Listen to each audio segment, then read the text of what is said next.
design steps 1 through 3. So your learning target is going to be, I can elevate my understanding of lead design by focusing on the 3-step process. We're just going to review them. You probably have already done these things before to see how we can elevate the learning or the knowledge that you already have about the lead design steps 1 through 3. So why am I doing this? I took a look at your middle of the year survey data, and it showed that we just wanted to improve more on the lead design process. And so it involves the 3 steps: unpacking the TEAC, instructional strategies, and then also the correct assessment planning. And so that is what we're just going to go over today. So unpacking TEACs, obviously before you go and actually plan your lesson, you look at what TEAC students need to work on. So you can do this through snapshots, you can do this through looking at assessment data. Out of curiosity, how many of you have unpacked a TEAC like this before? Okay, Cynthia? Yeah, but I have. Yeah, I figured a lot of people have already done it this way. And so, I mean, even if you haven't done it this way, you will get a chance this morning to get exposed to it and also practice. And so this is kind of what it looks like. And so it has like the verb, the noun, the context. You gotta think of the level of thinking, the blooms, and then you create the learning target. So with unpacking the TEACs, we're not really seated in groups. So what I'm gonna have you guys do is work with your shoulder partner. So if you brought your Chromebook, you can go ahead and take it out and go to this bit.ly. Even though this TEAC is for English, it works the same for math, for science, for whatever you teach. And I just want you guys to just take a chance to practice unpacking it.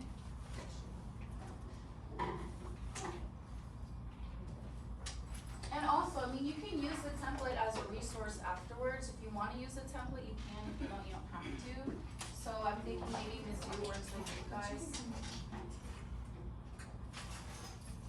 Alright, I'm gonna have you guys do this for about 3 minutes. It shouldn't really take that long. I think it's pretty simple. Again, a lot of you have probably already done it before.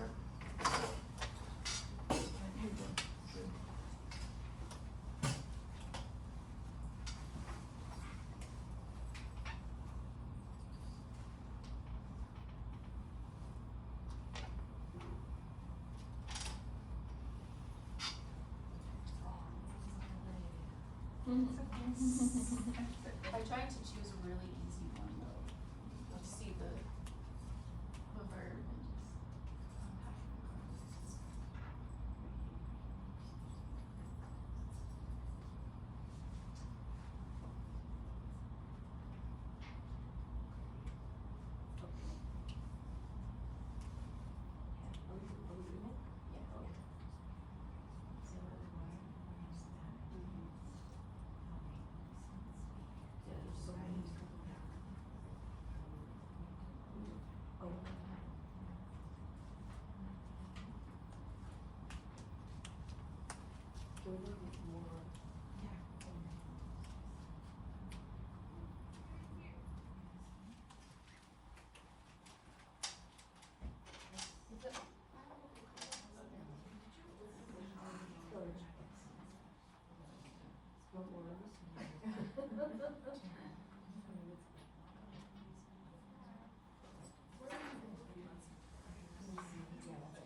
give you guys like an extra minute.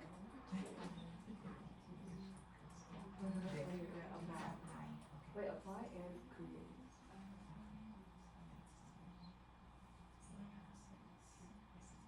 So you guys are only using the wording from the teach to really create it.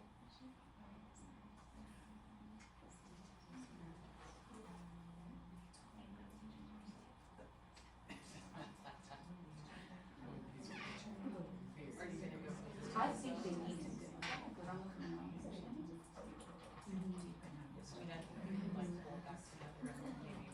Because are they all doing the same one? They're doing the same one. Yes, Yeah. so like we can go over it together and then we'll see what they. Yeah, I do have like a slide right here. Embrace challenge.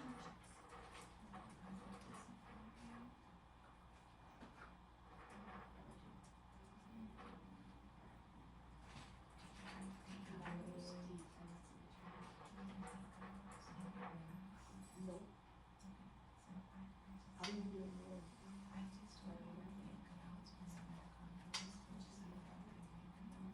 I really don't know my comments on these.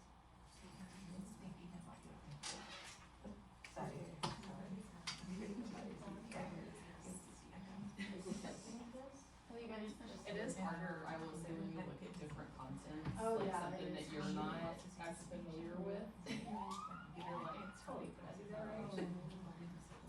Alright, so let's just go ahead and talk I about, do that. real quick what we have. I understand that it's different to look at different contents, and so I understand where it could have been a little bit harder, but out of curiosity, would anyone like to share what they do have for their template? You can go ahead. For our verb, we have evaluate and determine, Very good. and then our noun is details and key ideas. And then the context is comprehension of increasingly complex text. The bloom says evaluate, and then our learning target was I can evaluate details to determine key ideas. Great job, okay, that's definitely one way you can do it, 100%, okay? So this is kind of how I would have done it. They did it too, there's several ways that you could have done it. But the verb evaluate, you could have said noun, details read, context to determine key ideas, level of thinking, evaluate, and then learning target, I can evaluate details read to determine key ideas. There was also determine in there, so determine and then noun, key ideas, context to develop and deepen comprehension of increasingly complex texts. Bloom's determine and then learning target, I can determine key ideas to develop and deepen comprehension of increasingly complex texts. So that's the way that I would have done it. I saw y'all do it in several ways, which was really cool. So I just kind of want to keep it in mind, like for one of our next parts, maybe the verbs evaluate and determine. Just kind of remember that. So the next step for the We Design Step 2 is instructional design. And so one thing that we do a lot here at Lawler is already backwards plan, and that is the content organization. I know sometimes we like to calendarize and just continue to put stuff, as it goes on, but you kind of have to step away from that and make sure that you're always starting with the assessment plan first and putting in the assessments first, so that way you have an end goal to all the learning that they're doing. The next step is assessment and evaluation. So there's several ways that you can plan those assessments depending on the TEAC. And then I'm going to share a resource with you in just a second about assessments, but that is, you can have a project as an assessment, you can have multiple choice, you can have a short answer response. It's really up to what is best for that specific TEAC. And then teaching strategies, just selecting instructional methods. I know that in ILA we have chosen to do workshop model. I know that a lot of you have already done station rotations, right? Inquiry, there's different types of instructional strategies, but which one is the best one for what you're trying to do for that specific team, right? I am modeling the workshop model for you today, so this is the mini lesson portion. I had you grouped up, not individually for the first part, but it would go just as you guys probably already know how to do it, which is mini lesson, group kids to have a bit of practice, then they get individual practice, and then you reflect. So So assessment, okay, how many of you have seen the target method match chart? Let me go ahead and see if I can show you guys real quick. Sorry. Oh, you're good. So out of curiosity, how many of you have seen this or have worked with something? Oops. We have seen it during our redesign training. Redesign training? Yes. Cool. Do any of you currently use it in PLC? Or I know that when I was a first year teacher, I didn't see this. I didn't see this till my second year, and this is why I'm sharing this with you guys now. So this is a resource to understand which assessments match best with that TEAC, and it's based off of the verb, and then also what kind of target do you want them to do? Do you want them to just gain knowledge? Do you want them to reason? Do you want them to show a skill, or do you want a product, right? This is what will help you with figuring out the correct assessment for that TEAC. So for example, okay, if we go back to it, if we have evaluate in our TEAC, what do you guys think is going to be a good match for evaluate? I would find evaluate on here. Where do you guys see evaluate? Reason, okay, if it's in reason, then can one of you share what is a good match for reason? Genga?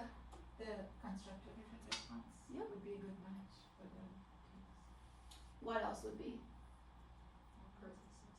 Performance assessment, personal communication, and if you one's like, it could work, could not work, really depends, would be multiple choice. So y'all got it, okay? Pretty easy. But this is definitely a resource for you. Why do you think partial match why would it only be considered a partial match for a selected response, which is multiple choice? It would only answer like part of the, or it would only collect part of the data you need to see the most. So thinking about if you were to do a multiple choice, right, for an evaluate type of standard, what might that look like? What might that question look like?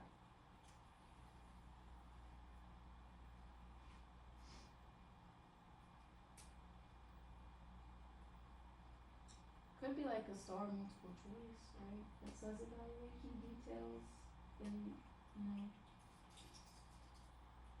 So is it a partial match only because the level of rigor is not high enough, and since we're evaluating and synthesizing, multiple choice is not gonna do that for you? So we talk a lot about depth of knowledge, DOK, which is that level of rigor.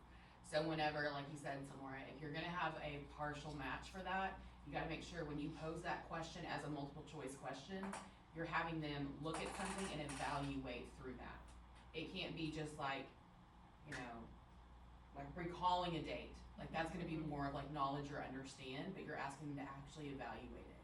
So whenever, the whole purpose of looking at that skill is that we've gotta assess at that level of the skill, right? It can't just be recall, you're asking them to evaluate, which is a higher level, obviously, than just knowledge. Reason is higher in the Bloom's order of thinking, right?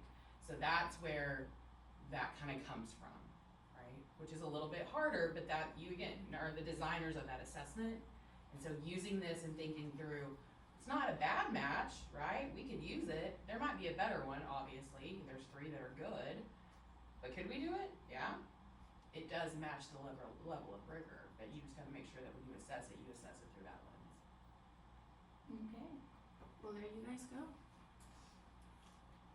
Alright, so if you do want to have this as a resource, here's the bit.ly for it. If you would like to use it in your own classroom, it's really up to you. I'll give you guys maybe like 10 seconds for anyone who wants to use it.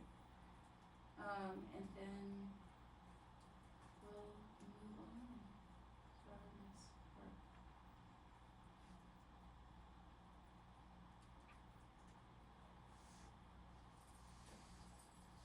I think it's great.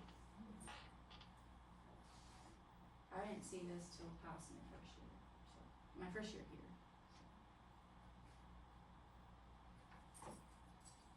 Alright, does anyone need more time for the bit.ly? Okay. Alright, so what is one major takeaway from today's We Design lesson? Would anyone like to share what is their one major takeaway?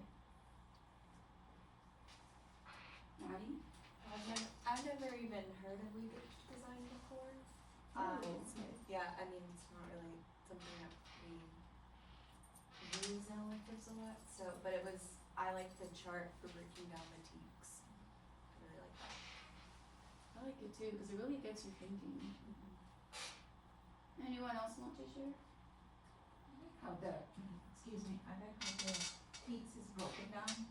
So most of the time when you're a new teacher, you don't know like how to present the knowledge to the students in a way that's like bite size that they can comprehend and also master at the same time. So I love that breaking down of the teach part. So again, I mean, there's different ways that this would, obviously it wasn't ILA peak, but there are different ways that it could look different for your content, right? So maybe a short constructed response is different for history versus for ILA, or, you know,